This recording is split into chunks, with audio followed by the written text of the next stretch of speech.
మక్తల్ పట్టణ పరిసర ప్రాంతాల్లో రాజకీయంగా ఆర్థికంగా వ్యవసాయ వనరులు కలిగిన ప్రాంతం 7 మండలాలు కలిగిన నియోజకవర్గ కేంద్రం రైల్వే స్టేషన్ రవాణా సౌకర్యాలను అనుకూలంగా ఉన్న కేంద్రం ఈ మధ్య కాలంలోనే కోర్టు ఫైర్ స్టేషన్ ప్రభుత్వ డిగ్రీ కాలేజ్ రావడం జరిగింది. కృష్ణ మండల పరిధిలో రైల్వే జంక్షన్ ఇండస్ట్రియల్ కారిడార్ ఏర్పాటుకు అనుకూలంగా ఉన్న ప్రాంతం మన మక్తల్ నియోజకవర్గంలో ఉన్నవి. సంగంబండ రిజర్వాయర్ ద్వారా నీటి వనరులు కలిగినటువంటి నియోజకవర్గం 16 లిఫ్టులు కలిగిన ప్రాంతం మున్సిపాలిటీ కేంద్రంగా కూడా ఉన్నది. మాగనూరు మక్తల్ పరిసర ప్రాంతాలలో ఇటుక బట్టీల ఫ్యాక్టరీలు అనేకంగా వెలిసి ఉన్నాయి. వ్యాపార కేంద్రంగా కూడా దినదిన అభివృద్ధి చెందుతుంది. ఎన్ని రకాల అర్హత కలిగినటువంటి మక్తల్ రెవెన్యూ డివిజనల్ కేంద్రంగా ప్రకటించాల్సిన అవసరం ఎంతైనా ఉంది. జిల్లాల విభజన సందర్భంగా మక్తల్ జిల్లా కేంద్రంగా ప్రకటించాలని వాని వినిపించారు, కానీ నెరవేరలేదు. ఇప్పటికైనా రాష్ట్ర ప్రభుత్వం మక్తల్ నియోజకవర్గాన్ని రెవెన్యూ డివిజన్ గా ప్రకటించాలని పార్టీ డిమాండ్ చేస్తున్నాం. గద్వాల్ జిల్లాలో కలుపుతామనే ఉద్దేశంతో గద్వాల్ జిల్లాని అటు సైడు ఆలోచనతో మనం రెవెన్యూ డివిజన్ మర్చిపోయినాం. కాబట్టి ఇప్పుడు ఉన్నటువంటి పరిస్థితిలో రెవెన్యూ డివిజన్ అనేది మనకు ముఖ్యము. లేకపోతే ఈరోజు మనకి కొడంగల్లో లేకపోతే కోచింగ్కో పోయేటటువంటి పరిస్థితి ఉంది. కాబట్టి అట్లా కాకుండా ఇక్కడ మక్తల్ నియోజకవర్గం మొత్తం కూడా డెవలప్మెంట్ అనేటువంటిది ఉంది.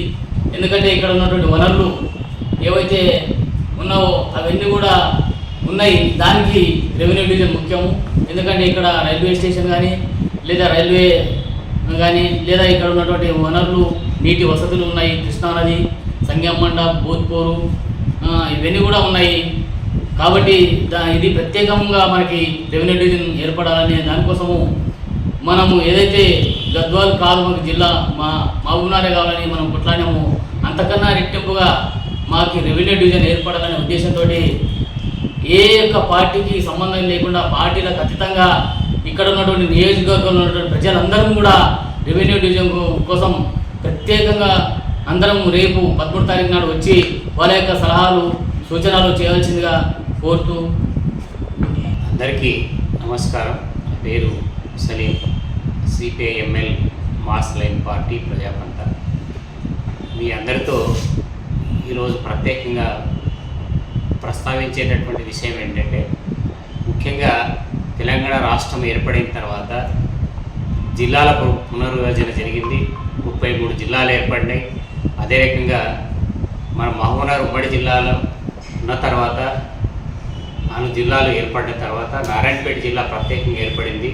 ఈ నారాయణపేట జిల్లాలో కూడా పునర్విభజన దాంట్లో భాగంగానే మండలాలు 13 మండలాలు ఏర్పడినాయి. అందుకు ఒక రెవెన్యూ డివిజన్ ఒకటే ఉంది. కాబట్టి జిల్లాలో 2 నియోజకవర్గాలు ఉన్నప్పటికీ డివిజన్ అనేది ఒకటే ఉంది. ప్రత్యేకంగా నారాయణపేట జిల్లాలో మక్తల్ నియోజకవర్గాన్ని రెవెన్యూ డివిజన్గా ఏర్పాటు చేయాల్సినటువంటి అవసరం చాలా ఉందని చెప్పి ఈ సందర్భం నర్వా ఈ చుట్టూ ప్రాంతాల వారిగా కలిపితే కూడా ఒక రెవెన్యూ డివిజన్ ఏర్పాటు చేయాల్సినటువంటి అర్హతలు చాలా ఉన్నాయని చెప్పి ఈ సందర్భంగా మేము ప్రభుత్వాన్ని గుర్తు చేస్తున్నాం. ప్రత్యేకంగా ఈ విషయాన్ని కూడా ఇప్పటికే ప్రభుత్వాలు పునర్విభజనలో భాగంగా రెవెన్యూ డివిజన్ ఏర్పాటు చేయాల్సి ఉండేను, కానీ చేయలేదు. దానికి ప్రత్యేకంగా అందరం కూడా ఈ ప్రాంతంలో నియోజకవర్గంలో ఉండేటటువంటి అన్ని రాజకీయ పక్షాలు లేదా ఉద్యోగ సంఘాలు, ఉపాధ్యాయ సంఘాలు, నాన్వేటెడ్ అందరం కూడా విద్యార్థి ప్రజా సంఘాలు అందరం కూడా కలిసి రేపు 13వ తారీఖు రోజు మక్తల్ నియోజకవర్గ కేంద్రంలో మార్కెట్ యార్డ్లో గంజిలో ఒక అందరం కలిసి ఒక ఉన్నత స్థాయి లేదా రౌండ్ టేబుల్ సమావేశాన్ని ఏర్పాటు చేసి దీనికి ప్రత్యేకంగా ప్రజెంట్ ఉండేటటువంటి స్థానిక శాసనసభ్యులు, తర్వాత వాకిడి శ్రీహరి గారు, మాజీ శాసనసభ్యులు రామ్మోహన్ రెడ్డి గారు, ఇంకా మేధావులు అందరూ కూడా హాజరయ్యే విధంగా ఈ సమావేశాన్ని పాల్గొనేట్టుగా మేము ఆహ్వానించాం. ఇప్పటికీ రాజకీయ పక్షాలకు కూడా మేము ఆహ్వానం పంపాము. అందరూ మేధావులంతా కూడా కలిసి దీని మీద ప్రత్యేకంగా సమాలోచన చేయడం కొరకు అందరినీ కూడా ఆహ్వానిస్తున్నాం. ఈ సందర్భంగా మేము పత్రికాముఖంగా మీడియా సందర్భంగా అందరికీ తెలియజేస్తాం.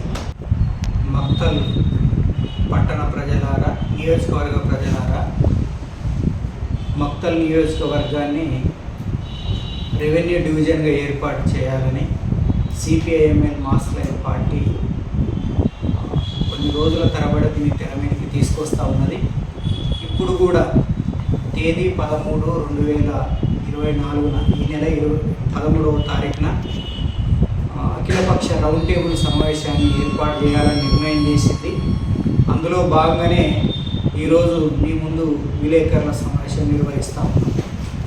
ముఖ్యంగా తెలంగాణ రాష్ట్రం ఏర్పాటు కావాలంటే నీళ్లు నిధులు నియామకాలని చెప్పి ప్రత్యేకంగా మక్తల్ ప్రాంతంలోనే నారాయణపేట జిల్లాలోనే నీళ్లు లేవని దీన్ని పూచిగా చూపెట్టి తెలంగాణ రాష్ట్రాన్ని తెచ్చుకున్నాం. కానీ ఇక్కడ ఉన్నటువంటి ప్రాంతానికి ఇప్పటికీ నీళ్లు రాలేదు, ఇక్కడ అభివృద్ధి ఏం జరగలేదు.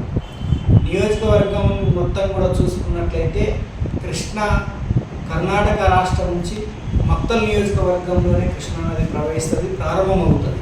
సుమారు 70 కిలోమీటర్లు ఈ నియోజకవర్గ ప్రాంతంలో ప్రవహిస్తూ ఉంటుంది. కానీ ఈ ప్రాంతానికి నీటి చుక్క లేనటువంటి స్థితి ఒకటి ఉంది. అట్లాగే ఇక్కడ ఉన్నటువంటి సంగెంబండ రిజర్వాయర్, భూత్పూర్ రిజర్వాయర్ లేదా లిఫ్ట్లు సుమారు 18 లిఫ్ట్లు ఈ ప్రాంతంలో ఉన్నాయి. అంటే రెవెన్యూ డివిజన్కి అనుకూలమైనటువంటిది ఈ మక్తల్ నియోజకవర్గం ఉంది అనేటటువంటి విషయాన్ని మేము చెప్పదలుచుకున్నది. ముఖ్యంగా కృష్ణా రైల్వే జంక్షన్, కృష్ణా ప్రాంతంలోనే ఇండస్ట్రియల్ కారిడార్, మక్తల్ టౌన్లో రైల్వే స్టేషన్ కావచ్చు, లేదా మునీరాబాదు వికారాబాద్కి సంబంధించినటువంటి రైల్వే లైన్ కావచ్చు, ఇక్కడ ఉన్నటువంటి ఇండస్ట్రియల్ ఈ చుట్టుపక్కల సుమారు ఇటుకబట్టెల ఇండస్ట్రియల్ పెరిగింది. సుమారు మక్తల్లోనే ప్రతి ఆదివారం 2 కోట్ల రూపాయలు బిజినెస్ అయ్యేటటువంటి పరిస్థితి మక్తల్లో ఉంది.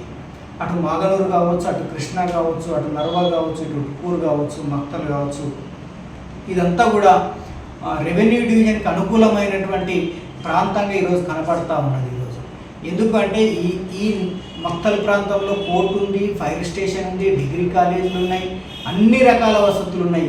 కానీ ఒకటి రెవెన్యూకి సంబంధించిన ఆర్డీఓ కుర్చీ ఒకటేస్తే రెవెన్యూ డివిజన్గా ప్రకటించేటటువంటి స్థితి ఈ మక్తల్ ప్రాంతంలో ఉంది. ఈ మక్తల్ని అందుకే మేము అంటున్నది ఏంటంటే మక్తల్ ఇంకా అభివృద్ధి కావాలంటే తప్పకుండా రెవెన్యూ డివిజన్గా దీన్ని ప్రభుత్వం నిర్ణయించి ఏర్పాటు చేయాల్సిందిగా మేమంతా కూడా డిమాండ్ చేస్తూ ముగిస్తాం.